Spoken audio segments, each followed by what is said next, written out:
What's going on, guys? Ishin here. In today's episode, we are headed back to Besnik Engine Design to rebuild the LS motor. Hopefully I can rebuild the whole thing today. If not, it'll be followed in the next episode. But if you remember from the last episode, the engine was completely torn apart. We had to check the clearance for bearings and piston rings and all that, and it all checked out good. So what we're gonna do is replace the cam bearings and put the piston back in, cam back in, the crank back in, and basically reassemble the motor, and hopefully we can reinstall the head of the LS engine as well. Before we head out today, quick shout out to the guys from Tool and Die. They have awesome t-shirt designs, so check out their website. You can use coupon code CZero to receive 15% off. CZero, use that code, check out their website. Let me show you some of the shirts they sent me here. So they hooked me up with 3 different shirts. First one here, Tool and Die, simple design up front, sweet rod in the back. They're from the Northwest Seattle area, Washington State area, so that's why you have the, what is this called, the Space Needle? I don't remember. Seattle, I love the city, great seafood, been there a couple times. Got another shirt, Build Boost, not bombs. I like this one. And then lastly, there's a 4B11 shirt. I like this one because it's long sleeve, so I can wear this when I'm working on my car, wrenching on stuff when it's cold out.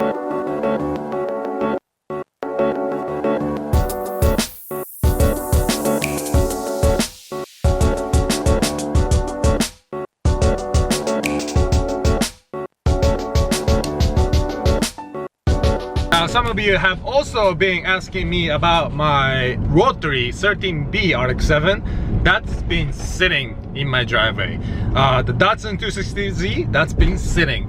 And the Corvette, that's been sitting as well. And the Evo is getting side exit installation done by Scott from FNS Motorsports. But I mean, I haven't seen the car in a couple of months, to be honest. So only thing I've been working on is my cafe racer, and I've been traveling a lot as always. After working in the racing industry and after racing your car on the track, you start to realize that driving a fast car slow on the streets is not that fun. I don't like cruising my fast cars. I'd rather take it to a racetrack and drive it as fast as possible. Some people drive fast cars fast on the streets, and that's how you get into trouble. I have collage full of tickets and violations in my garage, and I have learned my lesson. So over time, I have realized and come to a point that driving a slow car fast on the streets is more fun than driving a fast car slow on the streets. Now, that is the reason why I got Datsun 260Z. That is also the reason why I built a cafe racer, because that thing feels like it's doing 100 miles per hour when I'm actually doing like 50, because that bike is so sketchy. A lot of vibration, a lot of noise, not enough braking, and it really scares you every time you hop on it, and it's great fun. But I'm actually looking at a Triumph Speed Triple right now. I might be picking that up today after I visit Besnik Engine Design, depending on how late I am at the shop. And to be honest, you haven't seen me drive around in my car so much because I've been just riding around in my motorcycle. My cafe racer is so much fun driving around in the streets. It scares me every time I hop on it because it's sketchy as hell, and the weather has been beautiful, so I haven't been walking on my cars much. But I do need to get my LS6 FD ready and up and running for the racetrack, so I can do some drifting and time attack racing and all that stuff. Some of you have been asking me what my life is like after reaching 100,000 subscribers. Nothing is different whatsoever. And I thought I was gonna get emailed by YouTube about getting the silver plaque with the play button, which is basically every YouTuber's dream, right? To get that achievement and hang that in the wall. I haven't gotten that email yet. Apparently, after looking into it, YouTube will send you the plaque registration link after a couple months of reaching the 100,000 subscriber goal. So it's gonna be quite a while until I get that play button plaque. One thing I want to mention when reaching 100,000 subscribers is that just because I have this following doesn't mean I'm better than any of you or I'm special. I'm just another car guy who happens to film my passion and share what I love doing. I'm here to share my knowledge, like I always say. If I ever act like I'm better than any of you or I'm special or privileged just because I have all this following, I will give you the full right now in this video to punch me in the face to remind me that I'm just another car guy like any of you. I'm gonna keep it genuine. Of course, there might be more sponsors and more YouTubers on my channel, but I'm gonna keep it the way it is, and I don't want to forget about that. I don't want to forget about the grassroots, hands-on, mechanic, sharing the knowledge type videos that I create. I want to keep it the way it is. So that's what I think about 100,000 subscribers. It's just a number. I'm glad I'm helping every one of you guys out there watching my videos. And yeah, I'm off to Pashkos. All right, and we're back at Besnik.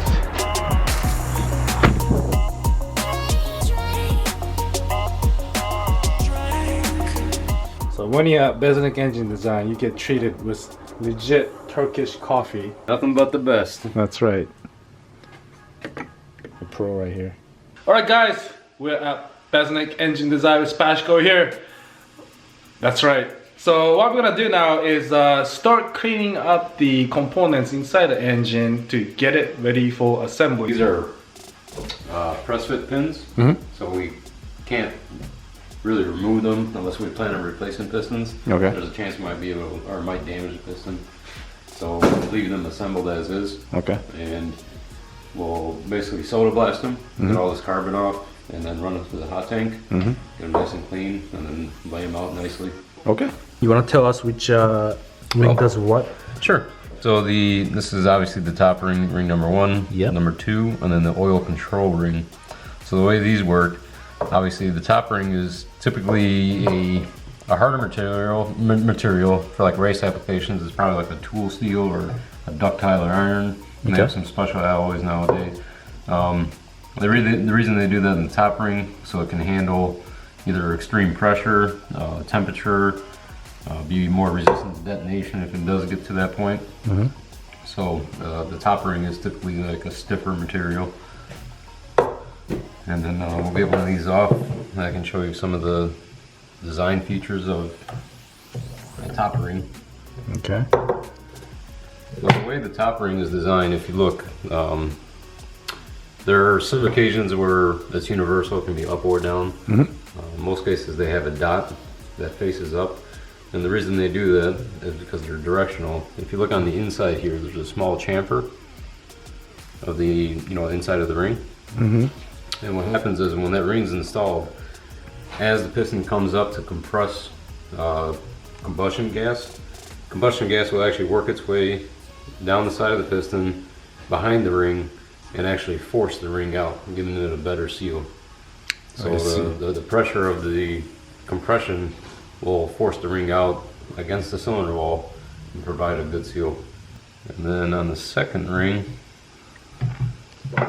there are many different versions or styles of rings, right? And shapes and stuff like that. This is an LS, so it's going to be pretty generic. This ring here is actually called a Napier ring or a scraper ring. So this side faces up, it's completely flat. Okay. So on the edge here you'll see this little groove along the outside edge of the piston ring. And what that does is it works in conjunction with this this taper here on the inside of the ring. As the piston comes down, what happens is the ring flexes this way, and that groove will actually scrape oil off the cylinder wall. Okay. So whatever the oil control ring doesn't remove from the cylinder wall, that's why they call it a scraper. Right. Will scrape the cylinder wall clean. Okay. And provide less contamination during combustion. And then the oil ring is just a standard 3-piece. You have your top support rail. Pull that one off. Yeah, a little bit of sandwich. Those two. This guy, this is your expander. Do most engines have 3 layers, or is there a couple piston designs that has maybe 4 or even 2? With the exception of NASCAR, most most any engine have like a three ring stack. It's Okay. called a ring stack. Yeah. So you have top, a second, and then an oil control ring. Yeah. A lot of NASCAR engines have 2 rings. Okay. The second ring, they don't use like an oil control ring most of the time. Their second ring is efficient enough in scraping oil. They don't need the added friction of, Wow. of an oil control ring.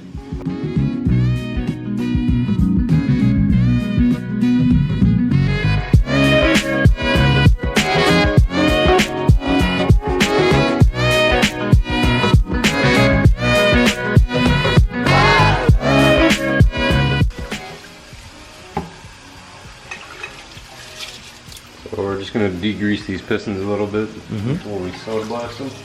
Okay. You can use something simple like this, like simple green solution. Simple green and water. That's it. Simple green for the environment.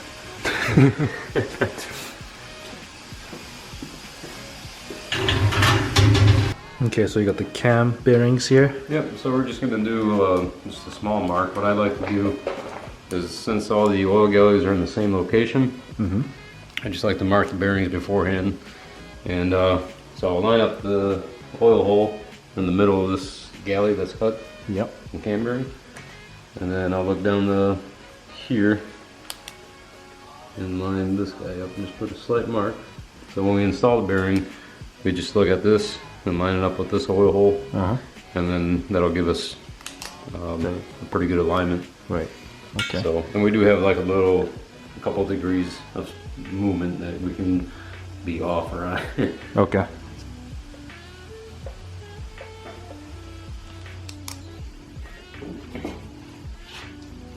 So what we're going to do now, the block is set up like this, and I don't know if you remember in our first video we were talking about the way to install cam bearings.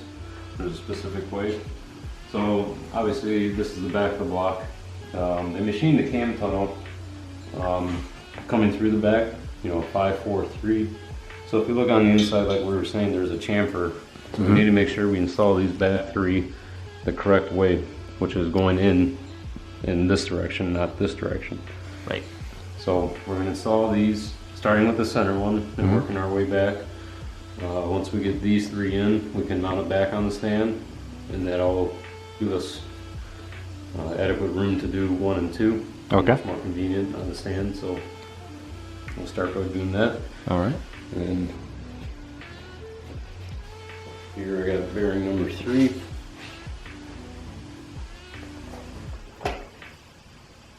Now that we've got them marked up, we can just line them up really easy.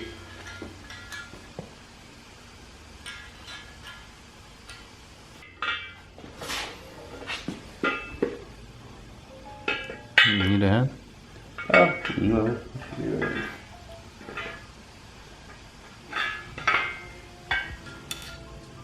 Fairly lined up there. So the way this works is we have our mandrel, installation mandrel, which has a step that allows the bearing to be pushed in. This is a centering cone, which keeps the shaft straight. And Okay. it just makes it easier for the install bearing and make sure we don't have any problems doing so. Okay. And now we'll just start by lightly tapping.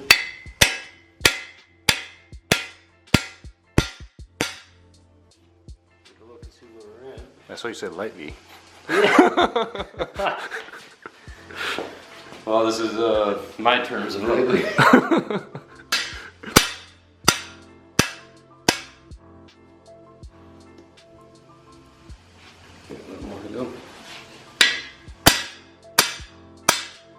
Instead of trying to look down in there and seeing if you got it lined up correctly or not, you just clean all this oil off first. Oh, it's getting used. Basically, we can just run this down in there. Now we can see the light shining through the cam bearing area. Yep. So that tells us that the oil hole is lined up. Oh, fancy. Yep.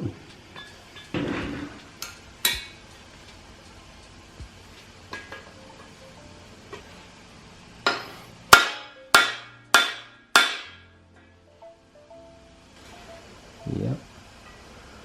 That's awesome. So, here we go.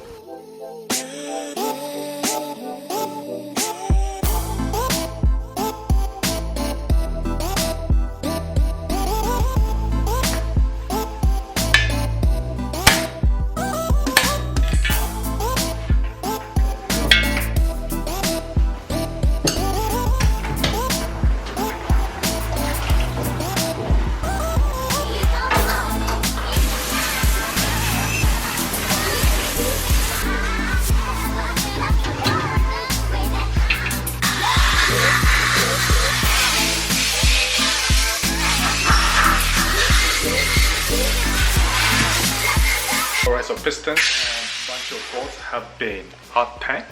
And next up is solder blasting to get rid of these carbon deposits on here. Ooh. Basically what this is a sandblaster, and it uses a very coarse grade of baking soda, which is a non-destructive form of sandblasting. Okay. So now we can get all this carbon off and piston look brand new, and there'll be no effect to the base material. Okay. We don't have to worry about etching it or anything like that. Okay. It's a very safe procedure. So it's okay, like for like the pens, it doesn't get in here or anything like that? Well, that's the thing about baking soda too. That's really nice. Like when we soda blast cylinder heads, they have very small passages for lifter galleys and stuff like that. Right. With the sodas, since it's water soluble, you just dunk it in hot water and all of it dissolves away. Oh, okay. So, pretty nice. Convenient, yeah. I don't know if I can see anything. Yeah, it comes up pretty quick.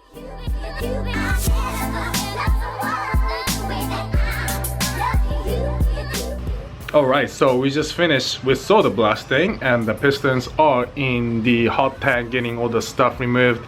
And solder blasting was interesting. It was like spray painting, except you're removing paint. In this case, paint is carbon deposits, you're removing it, and instead of doing it in the daylight, you're doing it in the dark, because the white powder is everywhere and you can't really see it. So you're just like spray painting in darkness.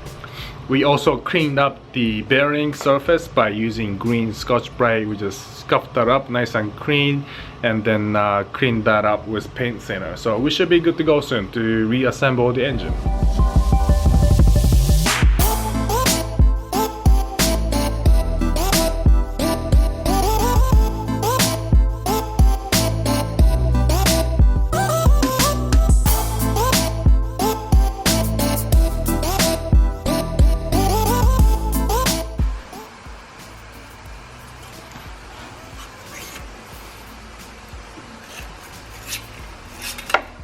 Quick update. So we have literally been just cleaning every single component that's gonna go into this engine. We use green Scotch-Brite pads to clean up these insides of these bearings. Very lightly. Very lightly, yeah. Pistons were hot tanked and put into the solder blaster, so it's nice and clean again. Cam cleaned, main caps hot tanks as well, and we're waiting for the crank to be cleaned out in the hot tank, and we can start assembling. This is what I use for engine assembly. It's actually made by the bearing manufacturer itself. It's called Cleveland Bearing Guard, and I swear by it. I love it, so that's what I use to assemble everything. Okay, cool. Okay, so you lube it up as you go. Right.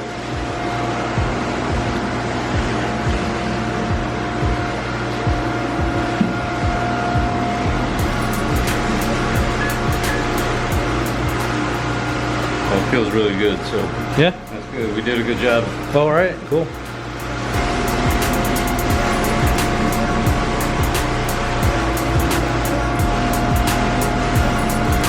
At a certain point, you want to make sure the cam can slide in and out very nicely.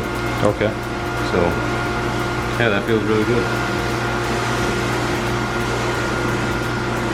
All right, so the crank has been washed and it's sitting on a desk now. And we're gonna go ahead and put the main bearings in. Yeah, we're gonna slide the main bearings into the block now, get them all lubed up, and then drop the crank in. And we'll put the main bearings on, or the main bearing caps on, and start torquing them down, and then we can check thrust clearance and stuff like that. Set up the timing chain. Okay.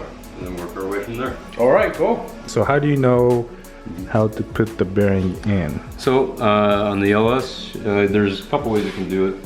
Now, if we set it up with the tang over on this side, and then we line up the cap, we can see that the tangs line up to each other. We don't want that to happen because that'll allow the bearing to have movement. So what you can do is look at, there should be a witness mark where the bearing, the original one here, you see that there's like a little surface there. Yeah, that where it's touching. Area. Yeah. Yep. So that means we want to put it as it was on that side. So you just want the opposite of what it is down Opposite, here. yeah. And then, So when you drop it on, yeah, it'll be right where it needs to be. okay. So now it's time to muscle up. All right. Let me crank in. Let me see those muscles.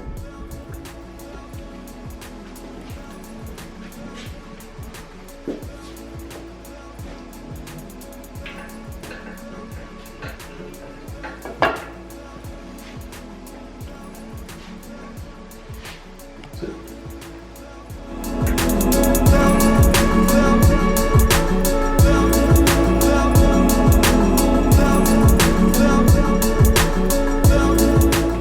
Once the cap has been seated into the block, what you want to do is tap it back just a little bit, Oh, wow. and then again in the forward direction. What that does is it seats the thrust bearing so that when force is applied, pushing the crankshaft forward, the thrust bearing face and the journal face are completely consistent, smooth against each other. Wow. You don't have one that's offset or anything like that, Right. which could provide uneven wear. So what are the torquing specs for this? So for the initial torque specs on the inners and the outers, it starts off as 15 pound-feet, and then after that, the inners get torqued an additional 80 degrees, Okay. and the outers get torqued an additional 56 degrees. Okay. And then we can go to the outside bolts, which are going to be last in the torque sequence. Okay. And Pashko didn't even look at any paperwork for that. Now that we have the initial torque sequence down, the preload of the bolt, we can torque it to the angle measurement. Just make it easier, you know, I typically mark them. So my 0 point, and then my 56 degrees, and then my 80 degrees, so it's just much easier. Oh wow. So it's already, you do enough of these. Right.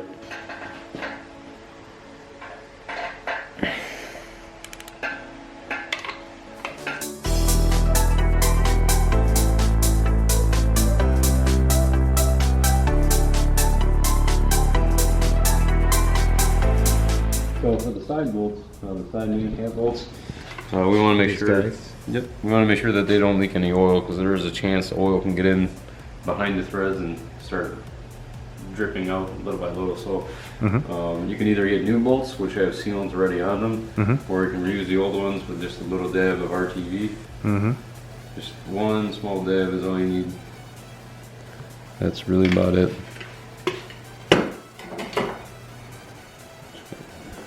Smear it around a little bit. That'll be it. Okay. Drop it in. Cool.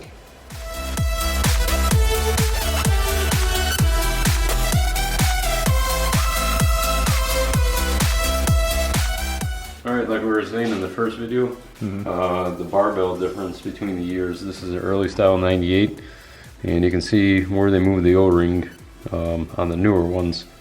Because like I said, these slide back a little bit, and if they do, the O-ring will lose a little bit of tension, and then you get oil blow by. So they revised that, move the O-ring further, and this keeps the O-ring sealed perfectly, so you don't get as much blow by.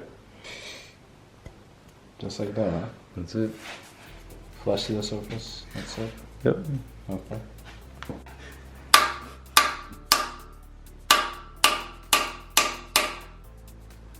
That's it. Alright guys, that's it for today's episode. We have been here in the shop for about 9 hours just working our ass off. We started the assembly process first by cleaning up. We put the crank in, we put the camshaft in, so we're gonna wrap up in the next episode. And hopefully we can finish up the engine building process. So as always, thanks again for watching guys. If you have any questions, comments, feedback about technical stuff, hit up my guy Pashko here at Besnik Engine Design. And also I saw 2 LS engine in the shop today, which actually came from 2 of my subscribers. So thanks again for supporting Besnik. I only make these videos for people who I trust, the people I want to support. And yeah, I'm glad that you have been with me for this journey. So, well, I'm honored to be a part of it. Yeah, awesome. Thanks again. Yeah. No problem. So yeah, that's it for today, guys, and see you in the next episode. See you guys. Peace.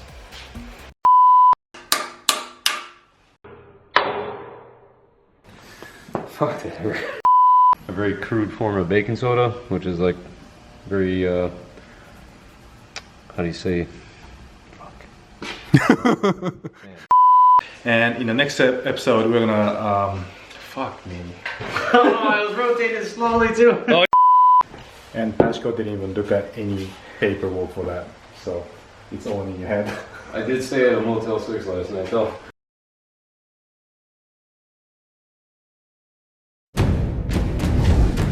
Reactor 3's at critical mass. Core temperature still rising.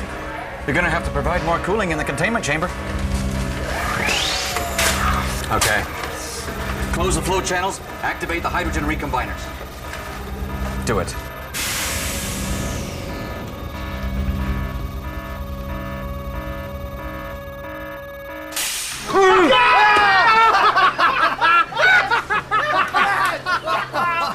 Are you new to the team? Well, actually, I'm with the tour group.